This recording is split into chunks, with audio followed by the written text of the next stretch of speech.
The years 6 BC and 3 BC were marked by defining events in the lives of two important men in the realm of Julia Augusta Filia, the daughter of Caesar Augustus. Onlookers may have wondered as the one man, Julia's husband, Tiberius, exited Rome's stage in 6 BC, while the other, the last living son of Marcus Antonius, Iulus Antonius, walked back onto the stage in 3 BC. Whereas Tiberius had abandoned Rome, retiring to the island of Rhodes, Iulus had returned from his proconsular governance of the province of Asia. Julia had her ambitions, and she knew just how to connect the dots. It was to Julia's advantage that it was not her father, Augustus, who controlled Anatolia, but Rome's Senate. She would make an ally of one notable senator, Quintus Crispinus, and as Asian proconsul, Iulus was perfectly positioned to gather support for her cause. His niece, Pythagoras, alone ruled 5 kingdoms within the heart of Anatolia, owing to the fact that his father had once arranged for his sister, Antonia, to marry a wealthy Anatolian merchant.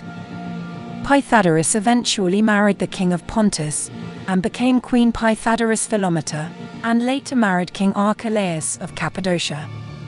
Archelaus had fought alongside Marcus Antonius at the Battle of Actium, and through his mother's romantic involvement with Marcus Antonius, who had placed King Herod on Judea's throne, his daughter had become the wife of King Herod's eldest Tasmanian son. It was only after the defeat of Antonius and Cleopatra that Herod had thrown his support to Julia's father, Augustus. And when tensions arose between her father, Augustus, and her late husband, Marcus Agrippa, the Judean king's lukewarm relations with her father began to show.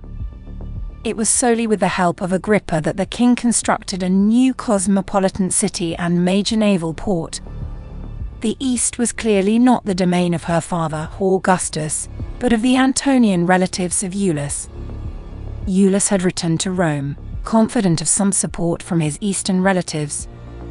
Meanwhile, Julia's own Cornelian family, who were allies of the Sempronian relatives of Iulus, had helped her to drive Tiberius out of Rome. Although she had thus far failed to secure for herself a divorce from Tiberius so that she could marry Iulus Antonius, her father had unknowingly played into her hand by his constant refusal to allow Tiberius to come home to Rome. And with her one-time paramour, Sempronius Gracchus, having won election as a tribune of the plebs for the 2 BC year, the stage was now set. Through the efforts of a nephew of Iulus, Appius Claudius, the grandson of Fulvia, and Publius Clodius, the city plebs, and a large contingent of the equestrian class now backed Julia's son, Gaius Caesar. Even though he had been elected to the 6 BC consulship at the tender age of 14, Julia's senatorial ally, the virtuous Quintus Crispinus, not only gave his own support to the lad, but was then joined by other approving senators for power to pass directly to Julia's eldest son, escaping and utterly bypassing any possibility of Claudian interference from her stepmother Livia's camp. All that remained was to garner the support of the Praetorian Guard. And that was a task for Iulus Antonius. With the Praetorian Guard behind them, Julia's father could be coerced into allowing her to divorce Tiberius and to marry Iulus, thus paving the way for the ongoing dynastic duties her father had first thrust upon her at the age of 15. Only now, it was Julia who would decide. "My father may forget that he is Caesar," Julia was heard to say, "but I never forget that I am Caesar's daughter." Then, Julia learned just exactly what it meant to be Caesar's daughter. The Praetorian liberators of her imagination were suddenly her Praetorian oppressors. Her villa became her prison as they surrounded it, trapping her there so that none could get in, and she was not permitted to go out. Her own arrest was the catalyst.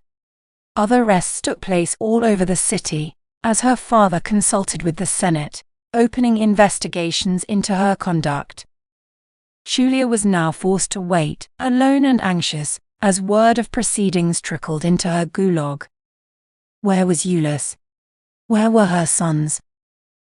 From the island of Rhodes, even Tiberius had received word of his wife's arrest, spurring him to send letters to Julia's father, pleading for clemency on her behalf. Eventually, an important document arrived for Julia. It was a formal writ of divorce from Tiberius, but it was written in her father's hand. Thanks to Julia's father, Tiberius was now officially removed from any taint of association with Julia, whose downfall was imminent. But how far down must she fall? At long last, Julia was brought before her father. His main charge against his daughter was that of perduellio, or high treason. While Caesar Augustus had been laser-focused on any and every ambitious senator or general he suspected of engineering his takedown, he had completely overlooked the threat from within.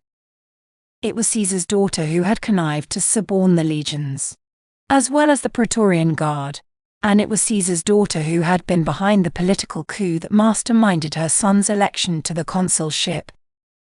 While father and daughter had shared the goal of eventually passing the succession on to Gaius, his heir and her son, had her ambitions been somehow commandeered by another?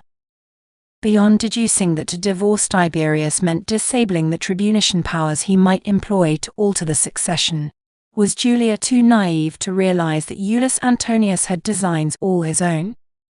Could she have been a party to the plot to not only assassinate Tiberius, but Augustus as well? Did Julia truly believe that once her father and husband were out of the way, this last son of Marcus Antonius, with children of his own, would then sit back and allow her son, Gaius, to take possession of Rome? What was Augustus to do? The sentence for high treason was death. But there was a better way to punish his wayward daughter. Ironically, what saved Julia's life was the fact that she had also committed adultery, now a matter of state under Augustus's harsh marriage laws.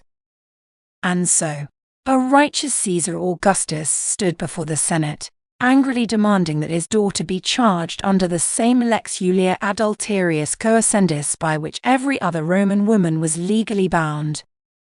By charging Julia with adultery, instead of perduellio, Caesar Augustus could save her from public execution. But Julia's treason would have to be hidden. Her father would shine a blinding light on her crimes of morality. And when he did, Julia would survive, but her reputation would not. Julia's political party had once decorated a statue of the god Mossius, a Roman symbol of liberty, which stood on the rostra in the Forum Romanum. But the atmosphere of revelry that had accompanied the political event was now deemed evidence of her back-alley morals. Julia was publicly accused of holding drinking parties and orgies, of indulging in every vice imaginable, and even of selling sexual favors, like a prostitute, on the very rostra where her father had passed his laws of morality. Julia's debaucheries quickly became the talk of the town, with nearly every man thought to be involved in her scheme, now labeled one of her lovers. Innuendo quickly worked in accordance with the adultery laws of Caesar Augustus, creating an endless stream of exiles, from Julia's nephew, Publius Scipio, to the senator, Quintus Crispinus, and all those senators who had supported the political party of Julia, as a result of his influence. Even a substantial number of equestrian men, including Appius Claudius Pulcher, found themselves exiled from Rome.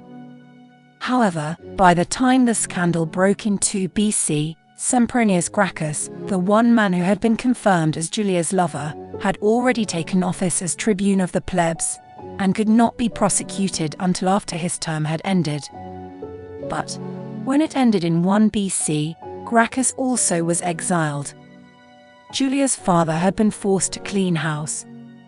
The only person to escape exile was Iulus Antonius. Iulus, accused of plotting the assassination of Tiberius and Augustus, 2 Roman magistrates endowed by the Senate with tribunician powers, was charged with the dreaded perduellio, high treason. But before he was to face execution, Iullus Antonius took his own life. Julia, the daughter of Caesar Augustus, found herself exiled to the island of Pandateria, lying approximately 25 miles off the Campanian coast. A long and narrow island filled with overgrown grapevines, Pandateria stretched for a length of 2 miles, but was only about 800 meters in width, a metaphorical tribute to the shrinking world of Julia Augusti Filia. Caesar Augustus had seen to it that none but the most unattractive among men would be chosen to guard his daughter Julia. And to make absolutely sure this island filled with grapevines would hold no naughty delights for his intemperate daughter, she was permitted no wine. Any requesting to visit Julia on the island of Pandateria were required to apply personally to Caesar Augustus, then submit to an examination of their persons which recorded every detail of their physical appearance, including eye and hair color, size and body type, and even the exact placement of moles or other bodily irregularities. For her role in her daughter's political coup, Scribonia Libo, whose grandson Scipio was also banished from Rome, was sentenced to join her exiled daughter on Pandateria. But Scribonia's banishment was presented to the public as the personal request of a sorrowful mother who regretted not having raised her daughter properly. Caesar Augustus must act cautiously, lest the people of Rome come to recognize the vulnerability of their princeps, giving rise to future attempts to supplant him. Immediately following the banishment of Julia, Caesar Augustus arranged the marriage of his grandson, Gaius Caesar, to the daughter of Antonia Drusa, the half-sister of Iullus Antonius. Although Claudia Livia, also known as only Livilla, was also the granddaughter of his wife, Livia Drusilla, her value as a daughter-in-law had only to do with the familial ties of her mother Antonia, who quickly became known as the favorite niece of Augustus. Antonia also suddenly replaced her treasonous half-brother, Iullus, as the offspring of Marcus Antonius, through whom Anatolia's royal families might officially deal with Rome. Thus, the grandchildren born to Herod the Great through his Hasmonean wife, Miriamne, and through Glaphyra, the daughter of King Archelaus of Cappadocia, were all sent as hostages to Rome, there to be reared and educated in the home of Antonia Drusa herself. For his sacrifice in maintaining the stability of Rome, bravely bearing the painful dispossession of his own daughter, Caesar Augustus was formally awarded a new honorific cognomen by the Roman Senate. He was officially named Pater Patriae, or Father, of the Fatherland. This concludes the first series of the Julio-Claudians. Please join us for Series 2, as we continue to examine the arrangement and destruction of progeny in pursuit of Caesar Augustus's dynastic goals. Thank you for watching.